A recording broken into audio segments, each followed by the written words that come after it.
That is Moscato d'Asti.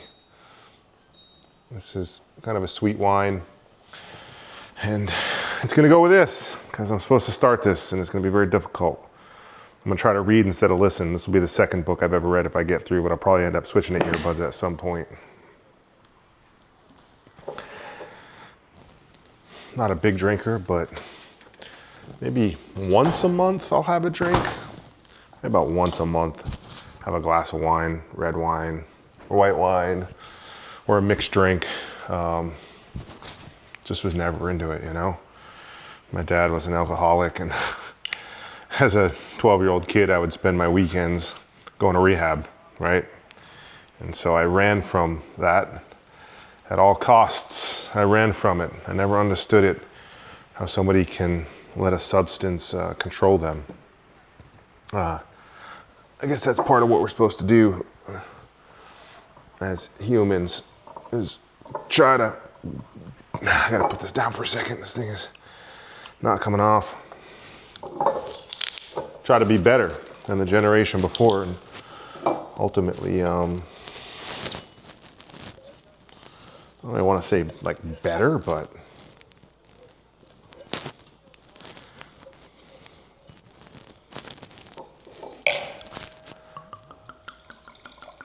because they had it rough too, man. Those kids, those freaking boomers, they were being raised by that World War II generation. A lot of them caught the end of a stick or the end of a belt, if you know what I mean.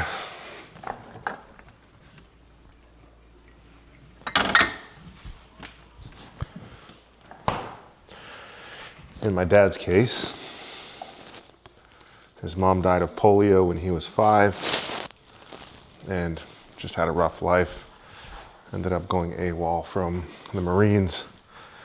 Guarding President Nixon, got in trouble, and ended up in the Tony Alamos cult up in California. Crazy story.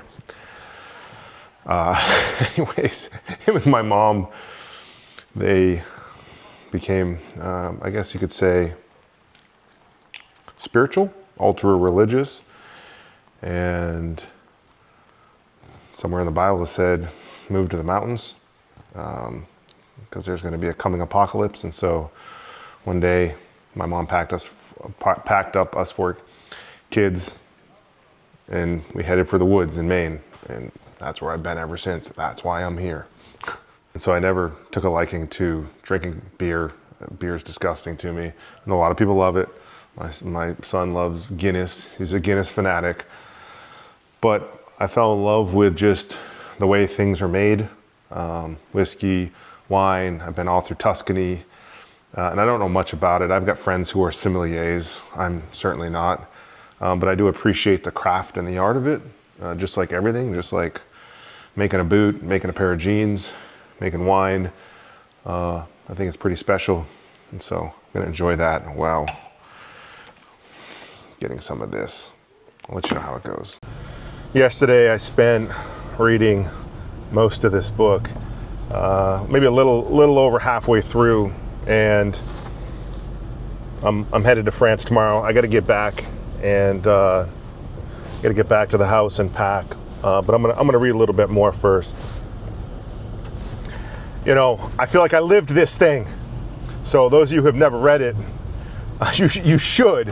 But this whole first half, I just lived last year, which I don't know if that's a good thing or a bad thing. But all the pivots that they made makes me feel good about the moves that I made. And I'll tell you what, this is kind of an oxymoron, but ruthlessness with grace. Ruthlessness with grace, or savagery with grace.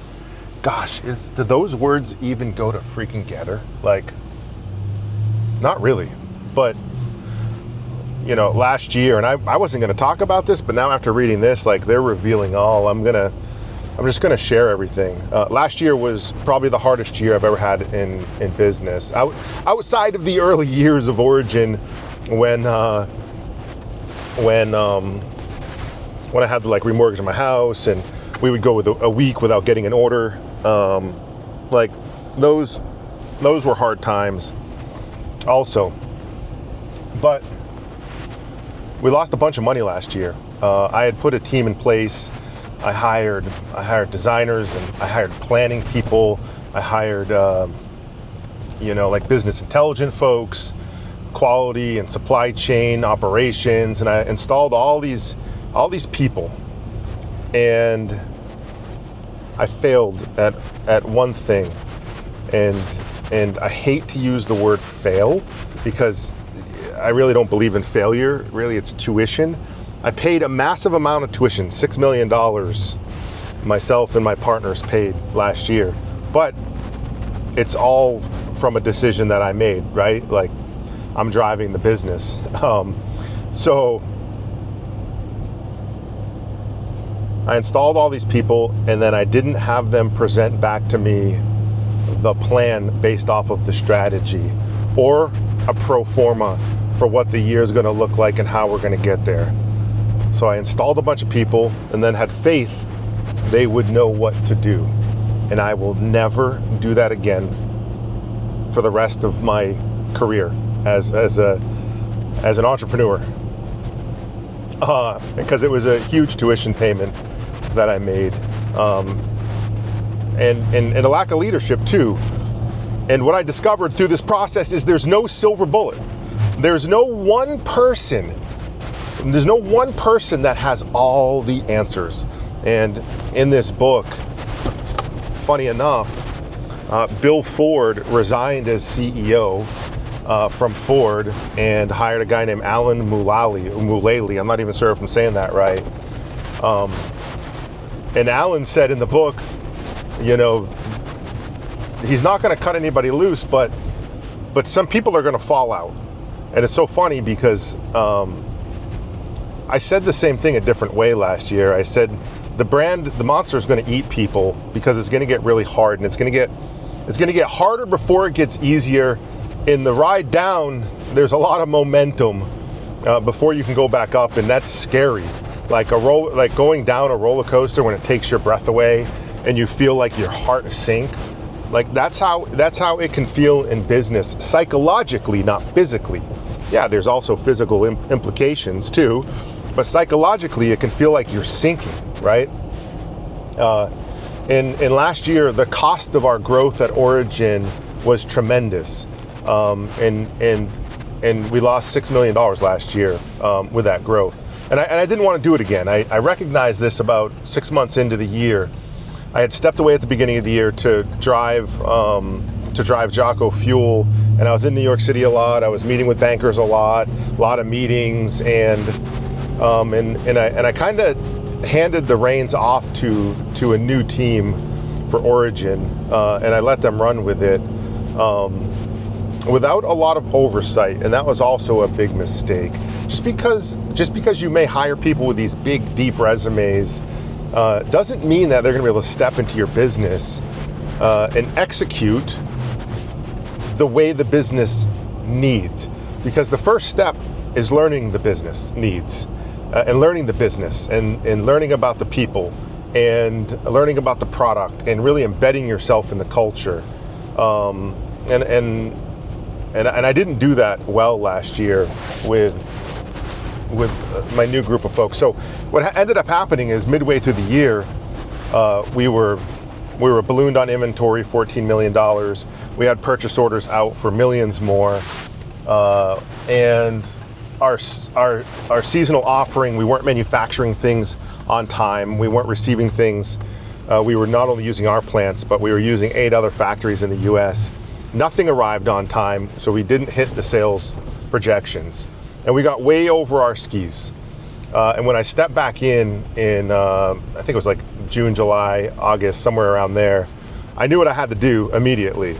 And I feel way better doing what I had to do after reading the first half of this book. And I don't know how it's going to pan out because the plan that I'm executing right now with my team, it hasn't come to fruition.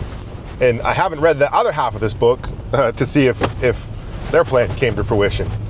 But I can tell you you have to give the brand what it needs to thrive. And what I had to do in my business when I stepped back in and I saw we had already lost $4 million last year and we were projected to lose another million or two, I took the reins back and I cut to the bone.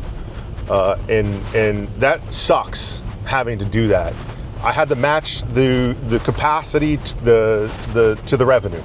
And we're a one-channel direct-to-consumer strategy. So I took the daily baseline, annualized, right? So I multiplied it out.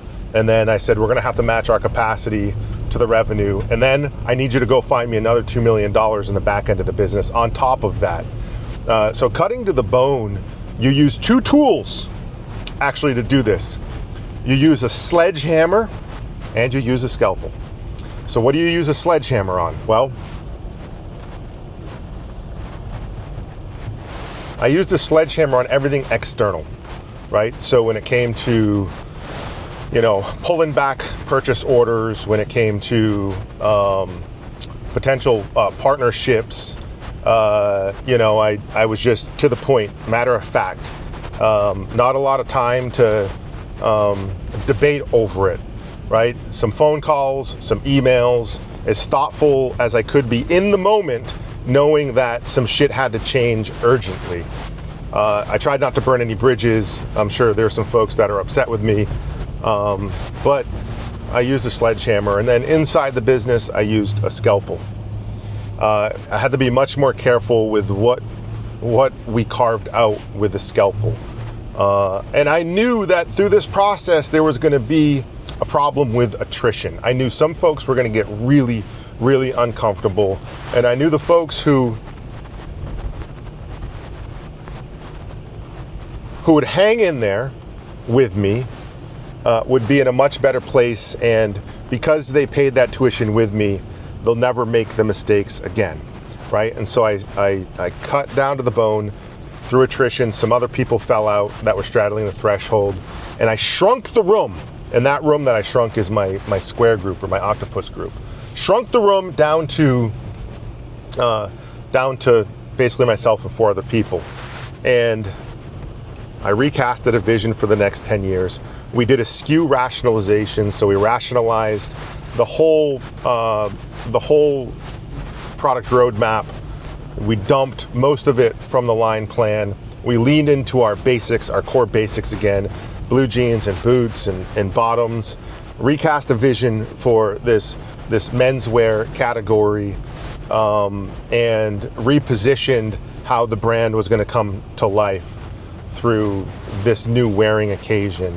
We sidelined the activities that our professional patriot does to focus on the 7-day-a-week, 365-day wearing occasion, which is what we're leaning into. That's called running the business, not managing the business. There's a huge difference between running the business and managing the business. At the beginning of last year, I was managing the business, but I wasn't running the business. So I would get reports sent to me. There would be data sent to me. A lot of that data was weaponized, right? I've talked about using data as a weapon versus weaponizing data. Data can be presented a lot of different ways to create optics of things going good, right? And so a lot of the data was weaponized, and I didn't read through it at the time because I was distracted running 2 brands. I was distracted because I was focused on Jocko Fuel, left brain, right brain, and I jump over to Origin, left brain, right brain, and I didn't even recognize that my capacity had been pulled apart. And that because my capacity had been pulled apart, the monster was being pulled apart. I actually didn't recognize that both monsters were living independently in 2 different oceans. And you can't get from the Pacific to the Atlantic, in short order. And I was trying to do this between 2 brands. And so mid-year, I remember calling my partners, telling them I think I need to resign from Jocko Fuel. And I remember the phone was pretty silent at first, but they supported me 100%. And I explained the situation to them, and it was uneasy, right? I mean, I'd been driving this business since inception, since founding it, And now I'm saying that we need to hire a new CEO and I need to replace myself so that I can focus on Origin, and then that Jocko Fuel can get what it needs to thrive. And I hate just to survive. I want to thrive. And so running the business it's truly running the business. It's making sure there are no silos. It's making sure that business units are not only talking to one another, but embedded, understand what each other needs to do and how it affects each other, right? How it affects the verticals, but making sure within the verticals there are no walls, and making sure that there's collaboration, and that I'm driving the right behavior. Like that's another key here. We had lost a little bit of our culture at the beginning of last year, and it drove the wrong behavior. So I had to reclaim that culture and own, what had happened, and then recast the vision and get a new plan. I hope this is the only and last time that we'll lose money. I doubt it will be, which is the scariest thing. It's like in another 5 or 10 years, is there going to be a year where we lose money? I mean, maybe. I mean, sometimes the cost of growth can get expensive. Is there going to be a recession? You never know. But you need to have a solid plan and a solid team, and a team that's truly bought into that culture for the long term. So last year was tough. It was tough. It was tricky. I put a lot of strain on certain relationships. I don't think people fully understood what we were going through. I did get a call from Evan Hafer, who's a friend of mine from Black Rifle Coffee Company, and he's built quite a business. Again, a scrappy entrepreneur, and he gave me some really great advice. And so I had some people there that had been through this, that had been through losses like this, and he gave me some good advice on how to get through it.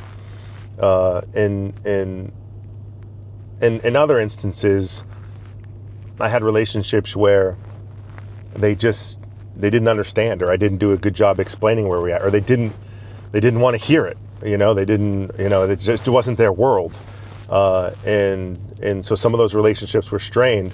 I had to spend a couple of months flying around the country, meeting with some of our factories that we have overflow shops, and go back and shake hands and have conversations and make commitments and apologize and own the situation, because it's ultimately on me, right? I mean, when you're driving a business, not just managing a business, like you don't walk through the back door. You walk right through the fucking front door where everybody can see you. You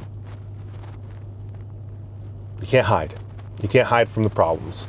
You have to face them head on, and it can be so uncomfortable, but doing that will create emotional calluses. And when you do that over years and years and decades and decades, sometimes those calluses become so thick that you can lose empathy, and it can create callousness.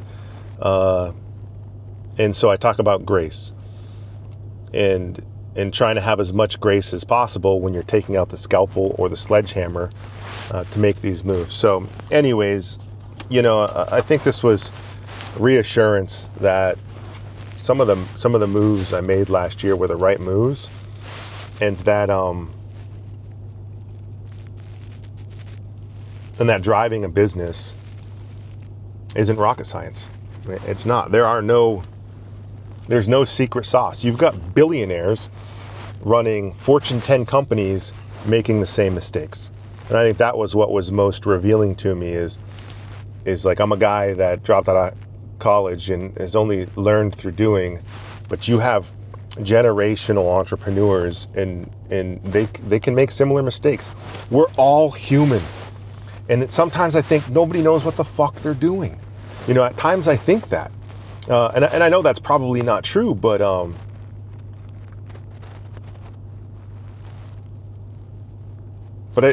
But whether you're doing $1 million a year or $100 million a year or $1 billion a year, it all comes down to people. And I'll tell you,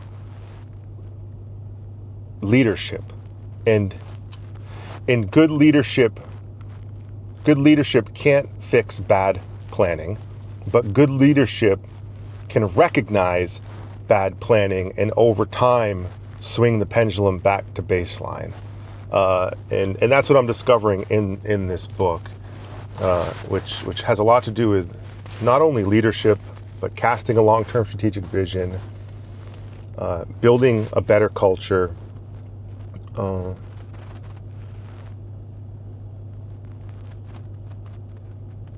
making sure you stick to your core competency. I would say that is the other thing.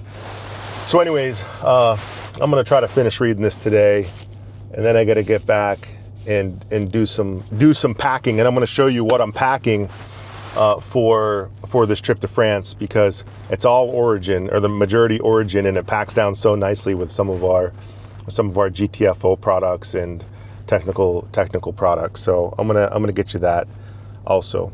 But I'm gonna get back to this. Hope you ask questions. I didn't share everything. Ask any questions you want in the comments, and I'll try to address stuff.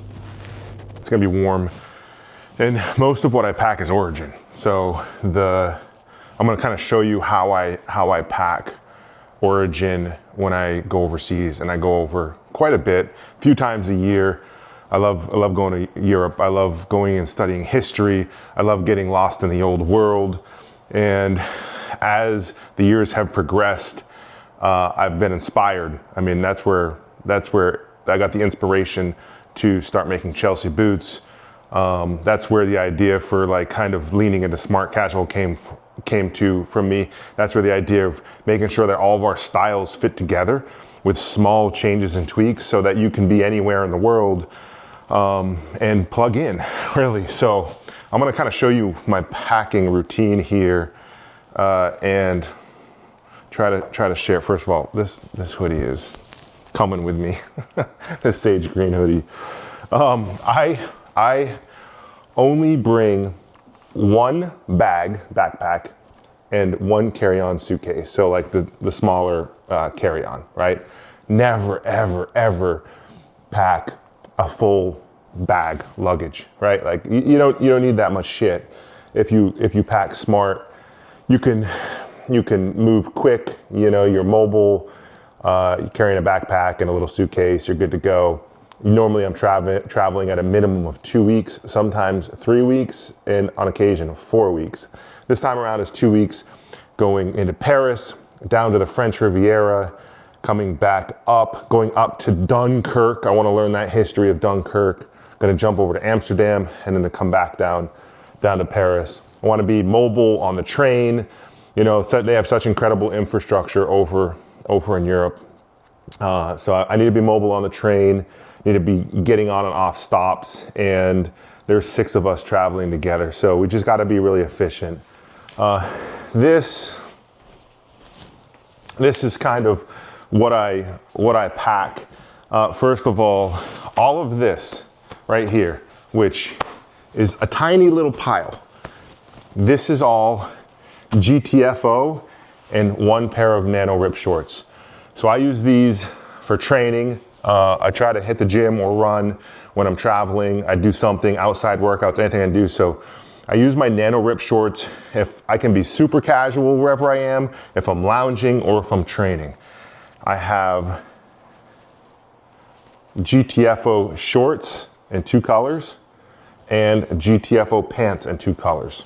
I'll also wear GTFO shorts on the plane. So basically like what I'm wearing right now, I'll wear on the plane.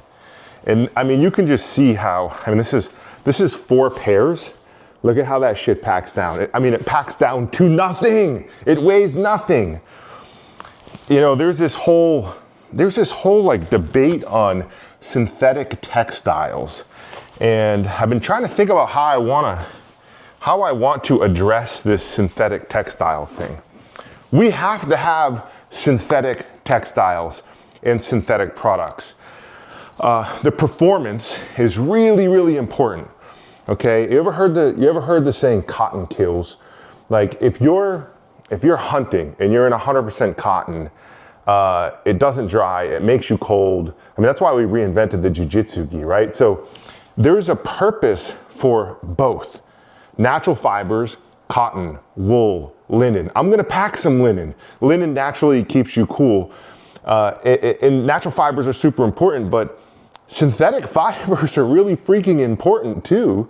And there's this big movement against synthetic, and I just think it's wrong to think about it. It's what is the use case for the activity, right, you're doing? What's the use case? If I'm lounging around in the evening, I'm gonna throw on my hoodie, you know? I'm gonna throw on a pair of cotton joggers. I'm lounging, I'm chilling, it's the evening or whatever. If I'm out and about in 105-degree weather, I'm gonna not wear cotton. I'm gonna wear synthetic. So let me show you this. This is how I think about packing my tops. So my bottoms, pretty easy, right? You've got GTFO shorts and pants. You've got Nano Rip shorts, and I'll throw a pair of light denim jeans in there too.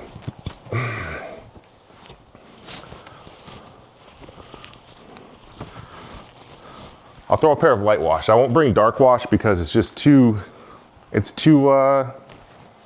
freaking warm in France in the summer, okay? So, done, bottoms done. Okay, I'm taking up half of one side of the suitcase because these beautiful, wonderful, comfortable, performance, moisture wicking, synthetic textiles are amazing. Now I'll talk about tops. I'll only bring one hoodie. This hoodie, I'll wear it on the plane. I'll take it off. Yeah, I'm one of those dudes that I take my shoes off, put socks on. I'll strip down, put joggers on. I'm that guy, okay? And I'm only gonna fly, I only fly on like lay flat seats too. I have to be on lay flats. My back will be smoked if I get there after 7 hours and I'm just sitting in a chair. So let's talk about, again, t-shirts. All origin. I have one long sleeve 50-50, one long sleeve core tee. Where is it? Right here in the middle, right there. I have 3 dark 50-50 core tees, and I have 2 light colored 50-50 core tees. That's it.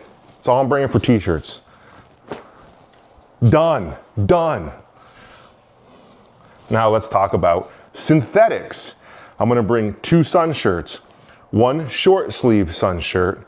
This is the RTX UPF 50 plus. And then I have 1 long sleeve hooded one. And then I have 1 Henley, again, performance. I can put this on even if it's a warm evening. And this isn't released yet. This isn't releasing till the fall. This is let me show you. This is this is the new waffle knit, right? Performance Henley. It's freaking phenomenal. And it looks good with GTFO pants. It looks good with blue jeans. And I can throw on my American Bison boat shoes, which is what comes next. Let me grab those.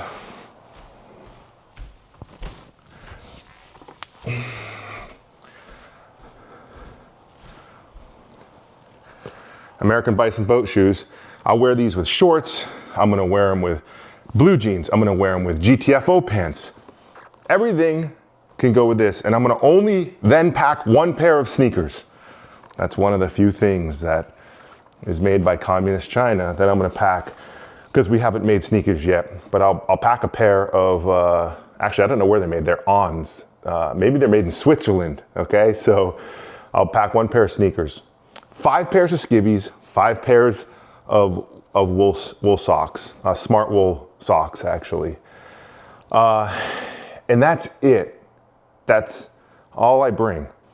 And it all fits into a little suitcase and a backpack, and I can go anywhere in the world. And that's efficient, all right? That's it's super efficient. I'm not a fan of overpacking, bringing a ton of shit.